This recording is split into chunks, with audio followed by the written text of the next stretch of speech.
حضرت اویس کرنی رضی اللہ تعالیٰ عنہ کو آپ صلی اللہ علیہ وسلم کی ذات اقدس سے والہانہ عشق تھا۔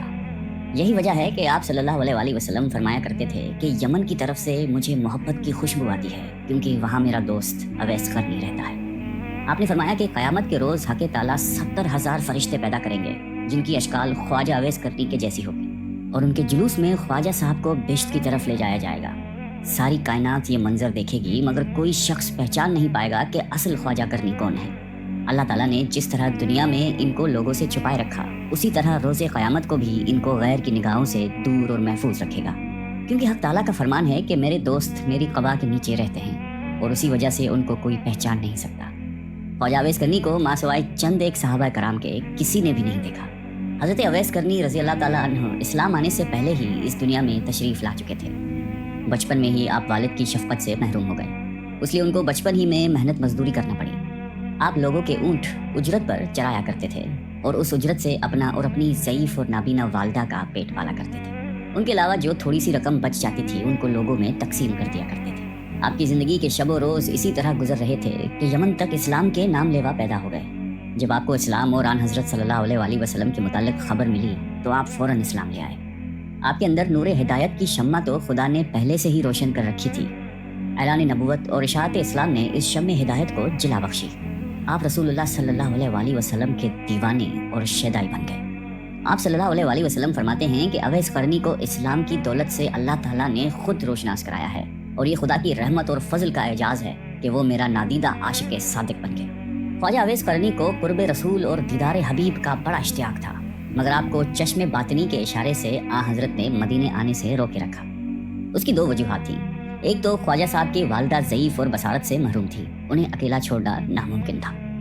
دوسری، ان پر ہر وقت جذب طاری رہتا تھا، اس وجہ سے آپ صلی اللہ علیہ وسلم نے خواجہ صاحب کو حکم دیا کہ آپ ہر وقت میری چشم باطن کے سامنے ہیں، لہٰذا آپ مدینے آنے کی بجائے اپنی والدہ کی خدمت میں ہمدن مصروف رہیں۔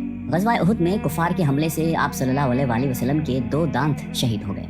تمام مسلمانوں کو اس بات کا بہت صدمہ ہوا، مگر جس عاشق رسول نے اس صدمے کو حقیقی شکل میں محسوس کیا اس کو دنیا حضرت خواجہ اویس قرنی کے نام سے جانتی ہے۔ آپ فرماتے ہیں کہ مجھے جب معلوم ہوا کہ میرے آقا سردار 2 عالم کے 2 دانت مبارک شہید ہو گئے ہیں تو مجھے یہ بالکل معلوم نہ تھا کہ آپ کے کون سے دانت مبارک شہید ہو گئے ہیں، مگر آپ کی موافقت نے مجھے بے چین کر دیا۔ میں نے پہلے ایک دانت توڑا، پھر مجھے خیال ہوا کہ شاید یہ والا دانت نہ ٹوٹا ہو، پھر دوسرا توڑا، پھر تیسرا توڑا۔ غرض یہ کہ جوں جوں جنون موافقت شدت اختیار کرتا گیا میں دانت توڑتا چلا گیا، حتیٰ کہ سارے دانت توڑ ڈالے۔ اللہ تعالیٰ کو اپنے محبوب کے اس عاشق دلگیر کی یہ ادا بڑی پسند آئی اور اس کے لیے کیلے کا درخت پیدا کیا، کیونکہ ٹوٹے دانتوں کے ساتھ سوائے نرم کیلوں کے اور کوئی چیز کھانا ممکن نہیں تھی۔ صحابہ کرام نے آپ صلی اللہ علیہ وسلم سے وقت وصال پوچھا کہ آپ کا خرقہ ہم کس کو دیں؟ آپ نے فرمایا کہ اویس قرنی کو۔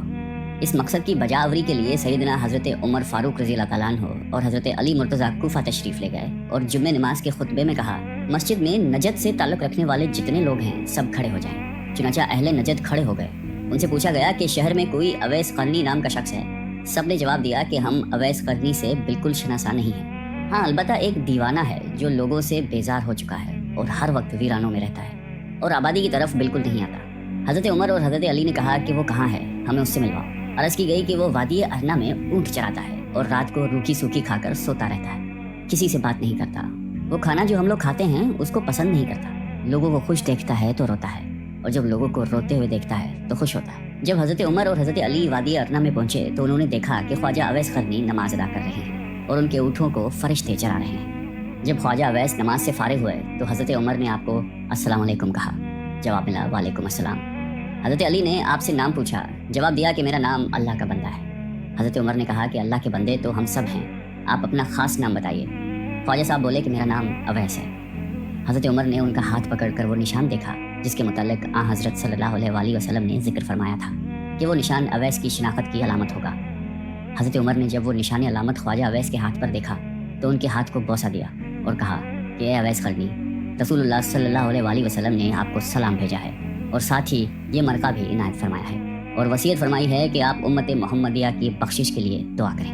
خواجہ اویس قرنی نے فرمایا کہ اے عمر اور علی، آپ لوگ حضرت صلی اللہ علیہ وسلم کے رفیق کی خاص ہیں اور مجھ سے اولا ہیں، دعا تو آپ لوگ کریں کیونکہ آپ کا مرتبہ خدا کے دربار میں بہت بلند ہے۔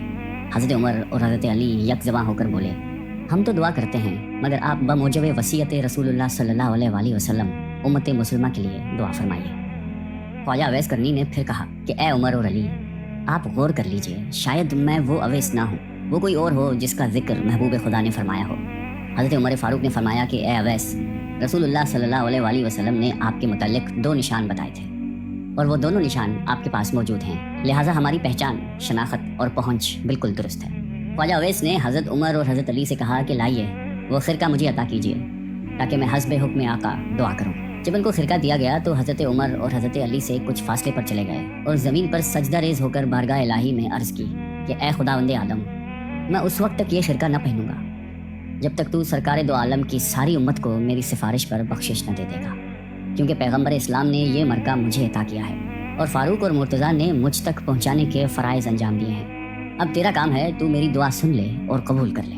اللہ تعالیٰ نے فرمایا کہ اویس، ہم نے تیری دعا کی برکت سے چند لوگوں کو تیری سفارش پر بخش دیا ہے۔ آپ نے پھر عرض کی، یا باری تعالیٰ، جب تک تو سب کو نہیں بخشے گا میں یہ خرقہ نہیں پہنوں گا۔ ندا آئی، میں نے کئی ہزار فرد بخش دیے۔ عرض کی، مولا میں سب کو بخشوانا چاہتا ہوں۔ ابھی یہ کہہ سن چل رہی تھی کہ حضرت عمر اور حضرت علی آپ کے قریب چلے گئے۔ آپ دونوں کو خواجہ اویس کرنی نے کہا کہ آپ لوگ یہاں کیوں آ گئے ہیں؟ میرا اور خدا کا سلسلہ جاری تھا، آپ لوگوں کی آمد نہ ہوتی تو میں نے اس وقت تک یہ خرقہ نہیں پہننا تھا جب تک اپنے آقا کی ساری امت کو نہ بخشوا لیتا، اور مجھے پورا یقین تھا کہ حق تعالیٰ نے میری سفارش پر حضور صلی اللہ علیہ وآلہ وسلم کی امت کے ہر فرد کو بخش دینا تھا۔ مشہور صحابی حضرت ربی رضی اللہ تعالیٰ عنہ کہتے ہیں کہ جب میں خواجہ اویس کرنی کی زیارت کو گیا تو میں نے انہیں فجر کی نماز میں مشغول پایا۔ نماز سے فارغ ہوئے تو اپنے درود و وظائف میں مصروف ہو گئے، یہاں تک کہ ظہر کا وقت آ گیا۔ پھر یہ کہ بعد دیگر تمام نمازوں اور ذکر الہی میں ایسے مگن ہوئے کہ ساری رات گزر گئی۔ میں ان کا بغور مشاہدہ کرتا رہا۔ اس طرح 3 دن گزر گئے۔ میں نے دیکھا اور حیران رہ گیا کہ ان 3 دن اور راتوں میں حضرت نے نہ کچھ کھایا نہ پیا، بلکہ عبادت میں مشغول رہے اور لمحہ بھر کے لیے بھی آرام نہیں کیا۔ چوتھی رات آپ تھوڑی دیر کے لیے سوئے اور کچھ کھانا بھی کھایا، پھر استغفار کرنے لگے کہ یا الہی، میں تجھ سے پناہ مانگتا ہوں، میں نیند اور بھوک کے غلبے میں مبتلا ہو گیا۔ حضرت ربی کہتے ہیں کہ خواجہ اویس کرنی نے راتوں کی تقسیم کی ہوئی تھی۔ ایک رات میں سجدہ کرتے تو پوری رات سجدے میں ہی گزار دیتے، اور اگر رکوع کرتے تو شب بھر رکوع کی حالت میں رہتے، کسی رات کو قیام میں ہی بسر کرتے۔ غرض یہ کہ ہر رات کو دوسری رات کی طرح زندہ رکھتے تھے۔ خواجہ اویس کرنی رضی اللہ تعالیٰ عنہ کو حضرت عمر نے پیغام بھیجا کہ اگر آپ کی اجازت ہو تو کوفہ کے گورنر کو لکھوں کہ وہ آپ کا خاص خیال رکھے۔ خواجہ صاحب نے جواب دیا کہ میں خصوصیت کے ساتھ زندگی بسر کرنے کے سخت خلاف ہوں، میرا ہاتھ حاجت روا کے ہاتھ میں ہے، مجھے تو بس یاد الہی سے غرض ہے، وہ میں کر رہا ہوں اور کوئی چیز درکار نہیں۔ اس کے بعد آپ نے کوفہ بھی چھوڑ دیا اور کسی اور علاقے میں نکل گئے جہاں آپ کو کوئی تلاش نہ کر سکے۔ ایک دفعہ کا واقعہ ہے کہ حضرت اویس کرنی کو آپ صلی اللہ علیہ وآلہ وسلم کے دیدار کا شوق اس قدر پیدا ہوا کہ انہوں نے مدینے آنے کا ارادہ کیا۔ اب ادھر انہوں نے ارادہ کیا، ادھر آپ صلی اللہ علیہ وآلہ وسلم کو کسی غزوہ میں شرکت کرنے کے لیے مدینے سے باہر جانا پڑا۔ لیکن آپ صلی اللہ علیہ وسلم نے حضرت عائشہ سے فرمایا کہ میرے جانے کے بعد شاید کوئی مہمان آئے، اگر وہ یہاں آئے تو اس کی خوب خاطر مدارت کی جائے اور ہر طرح سے خیال رکھا جائے، کیونکہ وہ بڑا ہی پارسا انسان ہے، اور میرے آنے تک اس کو روکنے کی کوشش کی جائے۔ اگر وہ نہ رکنا چاہیں تو مجبور نہ کیا جائے، مگر اس کی شکل و صورت یاد رکھی جائے۔ یہ ہدایت دے کر رسالت مآب خود تو غزوہ میں شرکت کے لیے روانہ ہو گئے۔ بعد میں خواجہ اویس کرنی مدینہ تشریف لائے۔